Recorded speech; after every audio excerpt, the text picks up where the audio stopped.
So ఇది వచ్చేసి 3 piece set అండి. మోడల్ మారుతుంది, ఒకసారి చూసుకోండి. కొంచెం డిఫరెంట్, సేమ్ ఫ్యాబ్రిక్ అండి, కాటన్ వస్తుంది, మోడల్ ఒకటే మారుతుంది. చెక్ చేసుకోండి. So XL XXL available. So దీనిలోనే ఇంకో కలర్ చూడండి, దీని ప్యాంట్. అన్ని కలర్ కాంబినేషన్స్ అయితే కొత్త కలర్ కాంబినేషన్స్ అండి. ఒకసారి చూసేయండి, చాలా లైటిష్ పడుతుంది. ఆరెంజ్ కలర్ ఇది, సో చాలా లైట్ పడుతుంది. సో ఇది కూడా చాలా లైట్ పడుతుంది colour, green colour.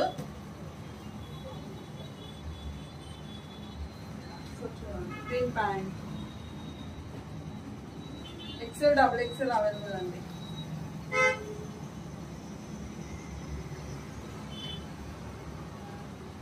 So yellow colour, yellow కూడా మంచి డార్క్ ఉందండి, చాలా లైటిష్ పడుతుంది వీడియోలో.